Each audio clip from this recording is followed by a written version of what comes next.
están? Dios les bendiga en este día tan precioso que nos ha dado el Señor.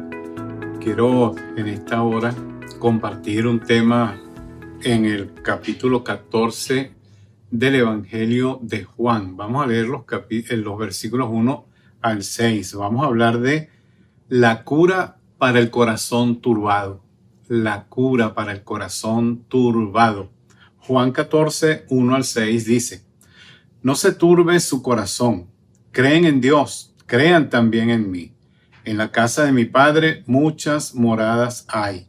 Si así no fuera, yo los hubiera dicho. Voy pues a preparar lugar para ustedes. Y si me fuere y les preparare lugar, vendré otra vez y los tomaré a mí mismo, para que donde yo estoy, ustedes también estén. Y saben a dónde voy, y saben el camino. Le dijo Tomás: Señor, no sabemos a dónde vas. ¿Cómo pues podemos saber el camino? Jesús le dijo: Yo soy el camino y la verdad y la vida. Nadie viene al Padre sino por mí. Como ustedes saben, la vida en este mundo caído y maldito por el pecado está lleno de problemas y pruebas. En lugar de pretender que no existen esos problemas y pruebas, las Escrituras enfrentan las dificultades de la vida de una manera directa. Por ejemplo, Job, que no fue ajeno al sufrimiento, él declaró lo siguiente: el hombre nacido de mujer, corto de días y hastiado de sinsabores. Job 14, 1. Uno de los supuestos amigos y consejeros de él, de Job, Elifaz, él manifestó lo siguiente: como las chispas se levantan para volar por el aire, así el hombre nace para la aflicción. Job 5, 7. También el profeta Jeremías, conocido popularmente como el profeta llorón, Jeremías 20, 18 dice: ¿para qué salí del vientre? Para ver trabajo y dolor, y que mis días se gastasen en afrenta. Jeremías 20, 18. Bueno, como vemos, la Biblia no oculta los problemas. Jesús mismo, sabiendo que sus seguidores iban a enfrentar dificultades en la vida, él dijo: no se afanen por el día de mañana, porque el día de mañana traerá su afán. Basta a cada día su propio mal, según Mateo 6, 34. Y Jesús mismo también dijo en Juan 16, 33, en la segunda parte de este versículo: en el mundo tendrán aflicción, pero confíen, yo he vencido al mundo.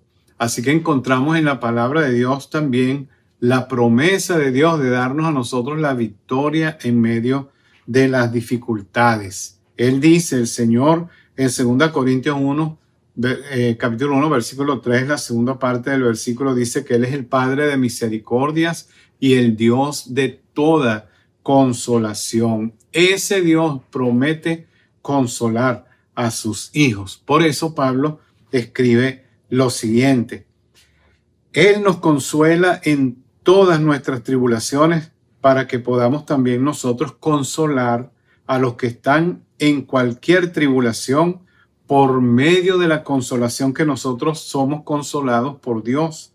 Porque de la manera que abundan en nosotros las aflicciones de Cristo, así abunda también por el mismo Cristo nuestra consolación. 2 Corintios 1, 4 y 5. ¿Por qué Dios consuela?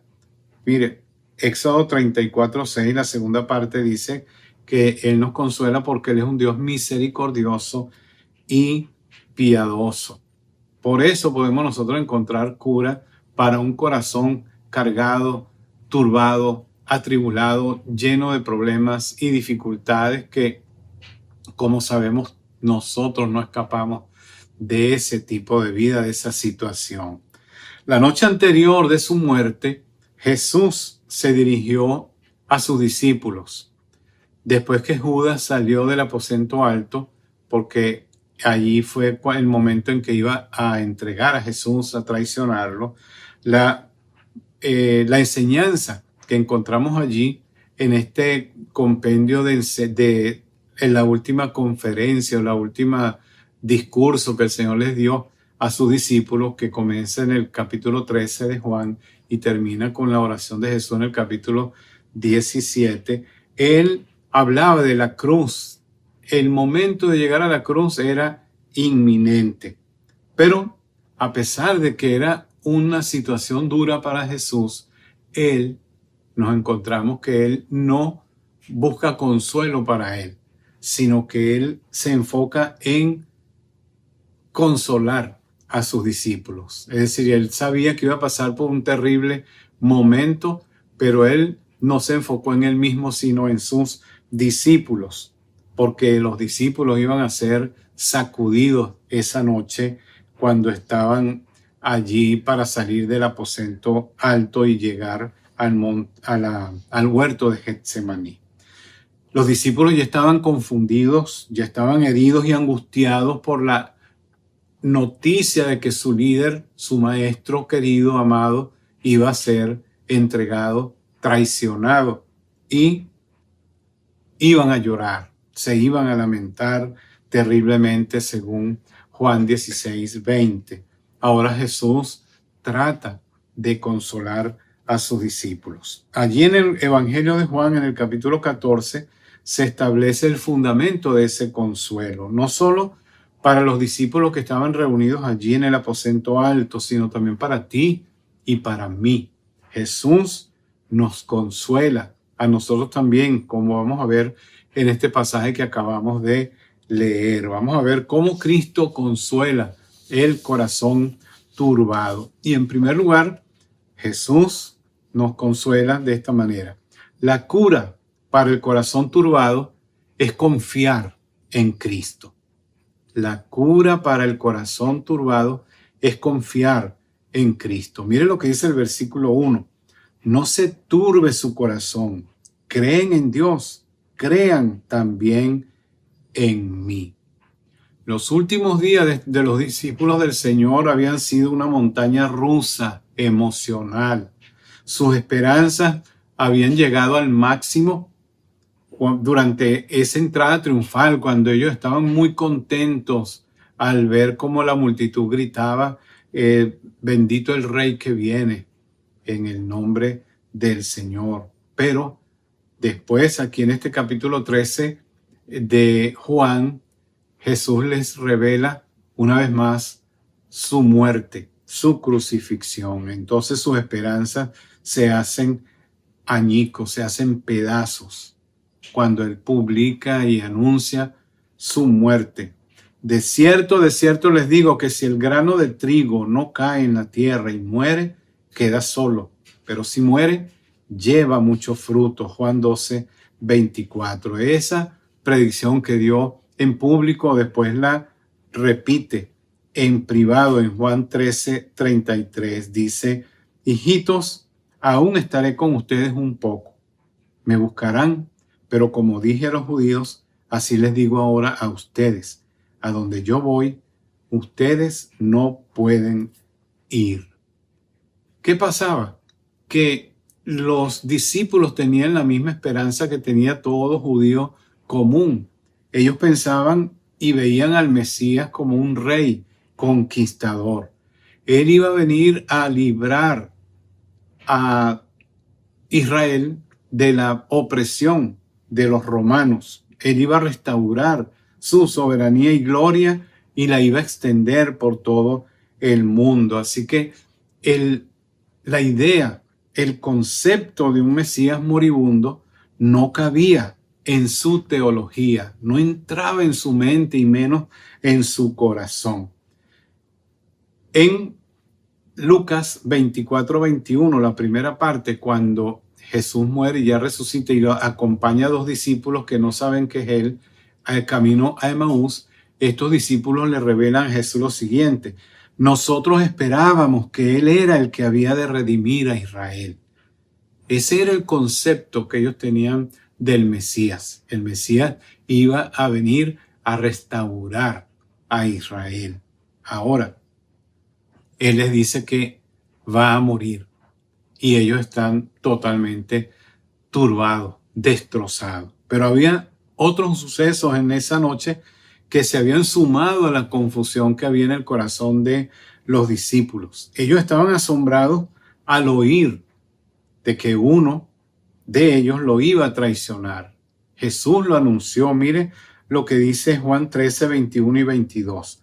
Habiendo dicho esto, Jesús se conmovió en espíritu y declaró y dijo: de cierto os digo que uno de ustedes me va a entregar. Entonces los discípulos se miraban unos a otros dudando de quién hablaba. Entonces Jesús estaba anunciando ese momento, la traición de la que él iba a ser sujeto. Entonces ellos estaban, aparte del anuncio de la crucifixión y de su muerte, ahora habla de que uno de esos 12 íntimos amigos lo iba a traicionar. También estaban consternados por la noticia de que Pedro, el más tenaz, el más audaz de ellos, era como el líder del grupo, iba a negar de una manera cobarde a Jesús. Jesús le dijo a Pedro en Juan 13:38, ¿tu vida pondrás por mí? De cierto te digo, no cantará el gallo sin que me hayas negado 3 veces.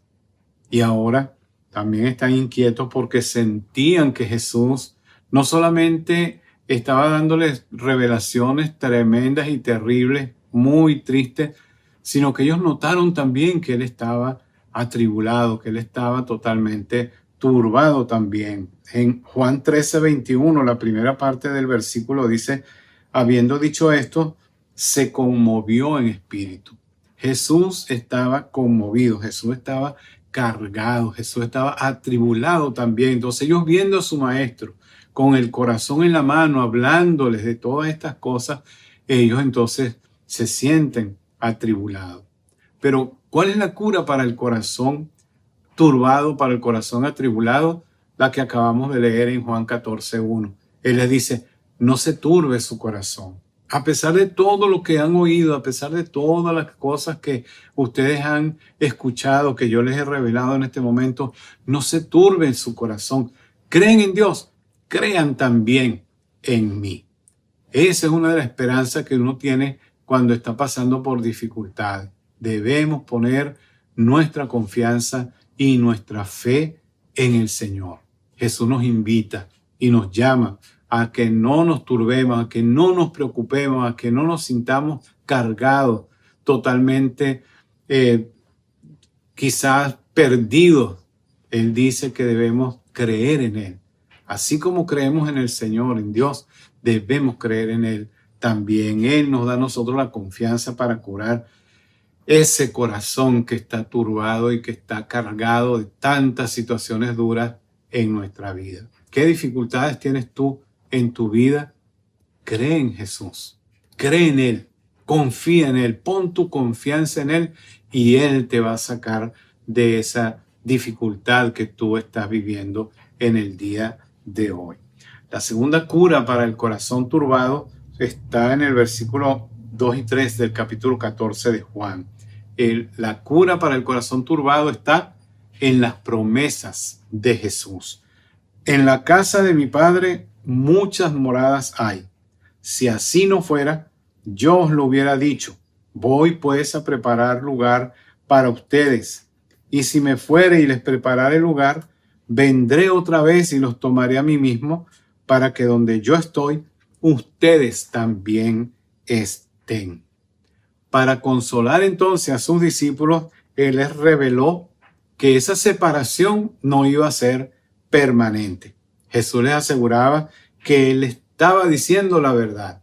Él les dice: si así no fuera, yo se los hubiera dicho, según el capítulo 14, versículo 2, la segunda parte de ese versículo. Él iba a preparar un lugar para ellos, donde se iba a reunir en su gloria celestial por siempre con sus discípulos y con su pueblo.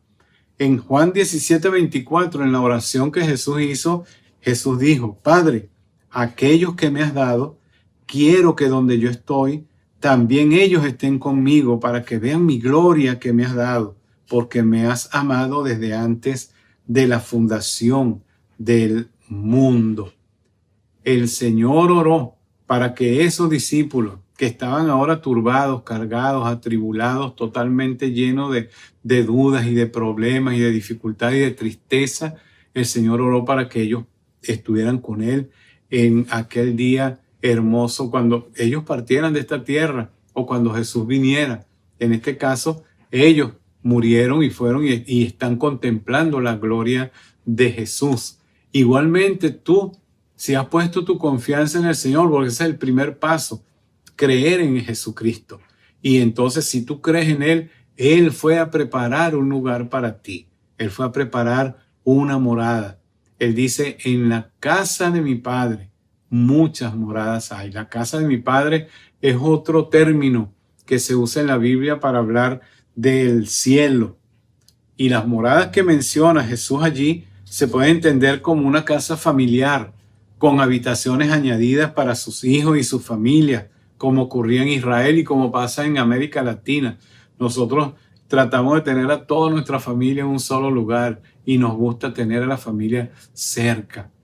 Igualmente, Jesús fue a preparar un lugar para cada uno de nosotros. Las moradas también pueden describirse como cuartos o apartamentos en la casa espaciosa del Padre.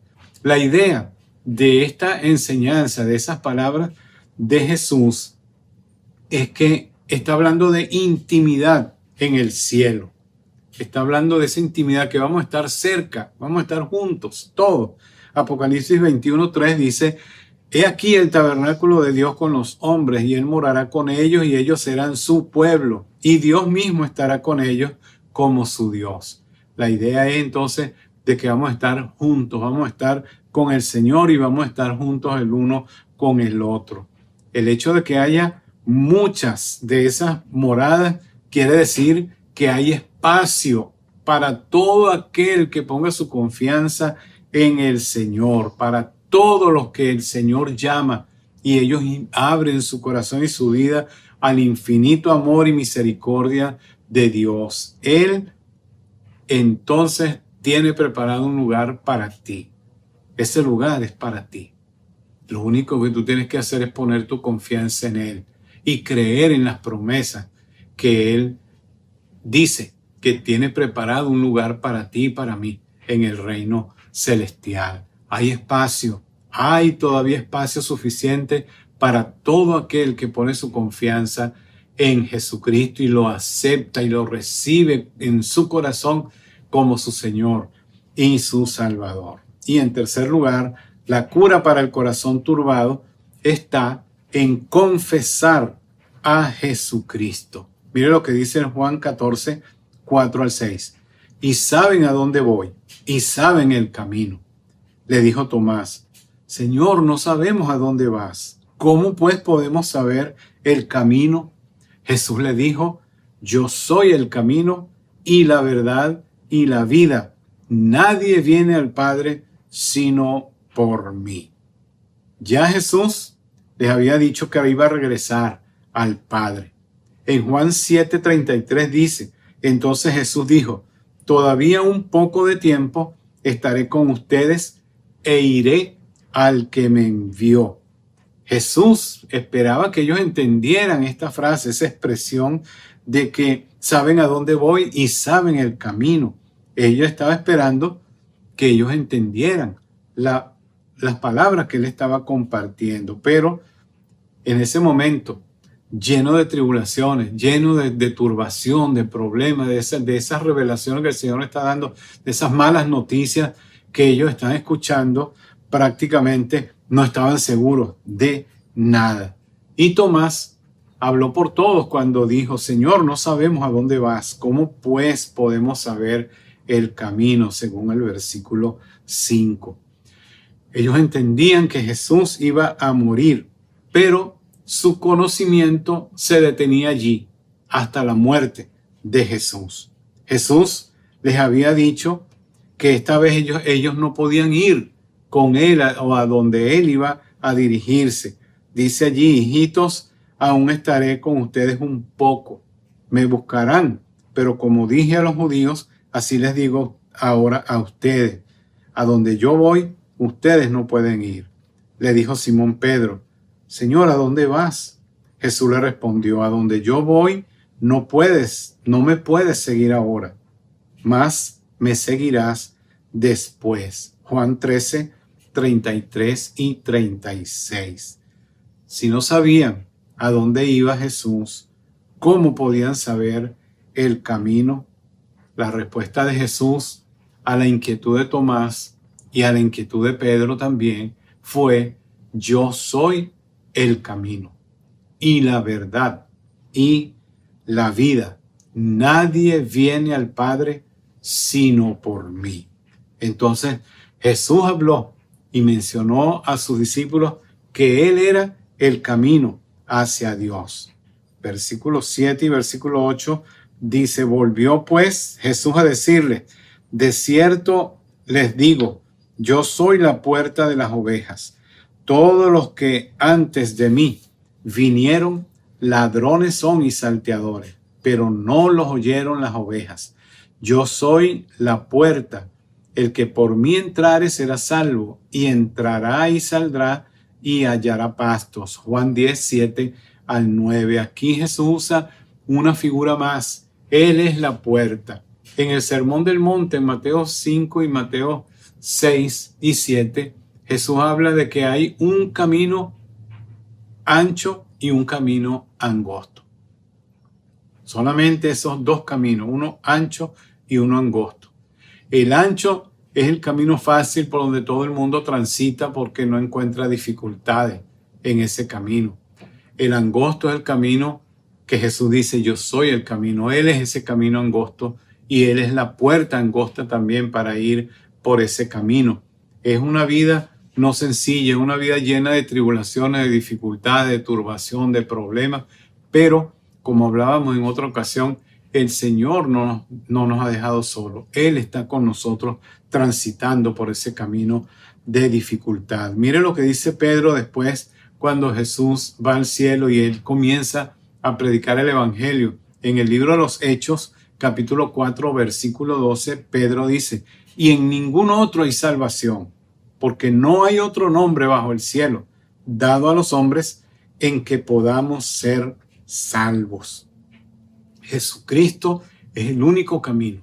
Jesucristo es el único nombre que se nos ha sido dado para entrar a la presencia de Dios.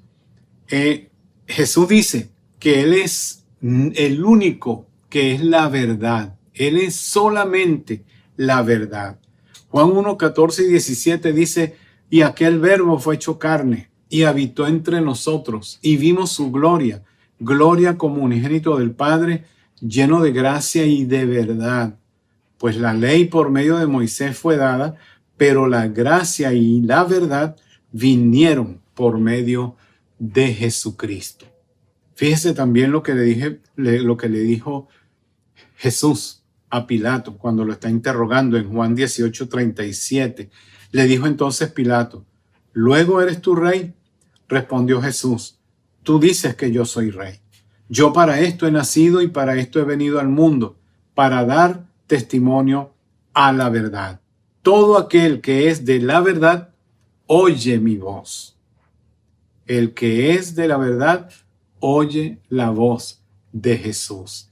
El que es de la verdad, confía en Jesucristo. No confía en ningún otro nombre en este mundo, en ninguna otra religión, solamente en Jesús, porque Él es la verdad. No es una de las verdades, no es uno de los caminos. Él es el camino y Él es la verdad. Pero no solamente eso, sino que Él dice que Él es la vida plena, completa, absoluta, eterna. Hablamos en estos días y decíamos que hay dos palabras para vida en la Biblia. Bios, que es la vida física, fisiológica, biológica, y zoe. Cuando Jesús dice que Él es la vida, Él no dice que es la vida bios, sino zoe. La vida que es una vida totalmente sobrenatural y Él es el único que puede dar esa vida. Mira lo que dice Juan 1:4. En él estaba la vida, Zoé, y la vida, Zoé, era la luz de los hombres. Él es el que tiene vida en sí mismo. Mire lo que dice Juan 11:25. Le dijo Jesús: yo soy la resurrección y la vida. El que cree en mí, aunque esté muerto, vivirá. Él está hablando de la resurrección, el contexto de la resurrección de Lázaro, su amigo que había muerto. Y había dudas allí entre la gente y entre las hermanas de él. Y él le dice: yo soy la resurrección y la vida. El que cree en mí, aunque esté muerto, vivirá. Él es la vida. El propósito también de este evangelio de Juan es hacer que todo esto se conozca, que Jesús es el camino, la verdad y la vida. De modo que en todo el libro de Juan, en todo este evangelio, se repiten esas enseñanzas para que las personas puedan llegar a creer en Jesús, a tener fe en Él y a salvarse espiritualmente. Mire lo que dice Juan 20:31. Pero estas se han escrito para que crean que Jesús es el Cristo, el Hijo de Dios, y para que creyendo tengan vida en su nombre. Este evangelio fue escrito para que todo aquel que crea en Jesús pueda tener esa vida, esa calidad de vida Zoé que solamente Él puede ofrecer. Mire, la Biblia enseña que solo es posible acercarse a Dios mediante su Hijo Jesús. Lo que dijo Pedro, lo que acabamos de leer en Hechos 4:12, él dice: en ningún otro hay salvación, en ningún otro, porque no hay otro nombre debajo del cielo dado a los hombres en que podamos ser salvos, sino en Jesucristo. No hay otro nombre dado a los hombres. La creencia posmodernista de que hay muchos caminos a la verdad religiosa es una mentira satánica. No hay muchos caminos. No todos los caminos llevan al cielo. Fíjese que es interesante cuando analizamos esta frase que Jesús dice: yo soy el camino, la verdad y la vida. Él dice: nadie viene al Padre. Es como si Él se pusiera al lado del Padre y Él dijera: nadie viene al Padre sino por mí. Él no dice: nadie va al Padre, como si el Padre estuviera apartado de Él. Él se identifica con el Padre. Él nos espera a nosotros con los brazos abiertos. Por eso Él ofrenda, entrega su vida por ti y por mí, para que nosotros, con esos corazones turbados, cargados, cansados, preocupados que tenemos y que vivimos a diario, Él pueda darnos salud. La cura para nuestro corazón es creer en Él. La cura para nuestro corazón turbado es creer en las promesas que Él nos ofrece aquí en su palabra. La cura para el corazón turbado es creer que Él es el único camino, la única verdad y la única vida. Aunque suene un poco egoísta quizás para muchos, de que Él es el único, que nos puede llevar a Dios, eso fue lo que Él enseñó. Como el Hijo de Dios, como el que vino a revelarnos al Padre, Él tiene toda autoridad para decir lo que dijo, y por eso nosotros creemos que Él es el único camino, verdad y vida. Y yo te invito para que tú puedas entregarle tu vida a Él. No vayas a sentirte confundido más adelante, porque Él es el único camino, verdad y vida. A pesar de que tú pienses: pero es que hay tantas religiones, que hay tantas cosas en que yo puedo creer. Sí, hay muchas cosas, pero recuerda, el enemigo, Satanás, se disfraza como ángel de luz para confundir a la humanidad, para que le den la espalda a Dios y busquen su propio camino, un camino hecho a su medida. Jesús es el único camino, verdad y vida. Yo te invito hoy a que allí donde estás, cierre tus ojos, inclines tu cabeza y le pidas a Jesucristo que entre en tu corazón. Dile así: Señor Jesús, Yo reconozco que soy un pecador y te necesito. Mi corazón, Señor, está turbado de tantas cargas, tantas preocupaciones y tantas dificultades. Yo quiero pedirte hoy que tú perdones mis pecados y me ayudes, Señor, a seguir adelante, que tú pongas paz en mi corazón. Yo te abro mi vida, mi corazón, y te invito a que tú entres en él y seas el Señor y el Salvador de mi vida. Gracias, Señor, por perdonar mis pecados y por entrar en mi corazón. Ayúdame de hoy en adelante a vivir en paz contigo y a vivir la vida que tú quieres que yo viva, en el nombre de Jesús. Recuerda, Jesús dice en su palabra en Mateo 11:28 que Él llama, invita, vengan a mí todos los que están trabajados y cargados, que yo los haré descansar. Él es el único que nos da descanso. Si tú hiciste esta oración, invitaste a Cristo a entrar en tu vida, yo te felicito. Ahora eres mi hermano o mi hermana en Jesucristo. Y te animo a seguir adelante. Lee este precioso Evangelio de Juan para que en él puedas aumentar cada día esa confianza en el Señor, tu confianza y tu fe en Jesucristo como el Señor y el Salvador de tu vida. Si te gustó el mensaje, dale like y compártelo con otras personas para que ellos también puedan tener esa cura para su corazón cargado, turbado y lleno de dificultades. No te olvides suscribirte también al canal para que cuando subamos otro video, tú puedas entonces ser notificado y escuchar el próximo sermón que tenemos para ti. Esta es la palabra del Señor. Yo soy tu amigo y tu hermano Alberto Valderrama. Escríbeme si tienes alguna inquietud, alguna pregunta. Escribe a mi correo que está allí en la pantalla y yo te animo a seguir adelante y avanzar en el nombre del Señor en medio de las dificultades y de los problemas. Dios te bendiga. Nos vemos en la próxima ocasión. Con humildad y sencillez a ti, Señor, me acercaré. Es por tu amor que soy feliz para decir con todo mi corazón, te amo a ti y no hay más que decir. Mi vida es la prueba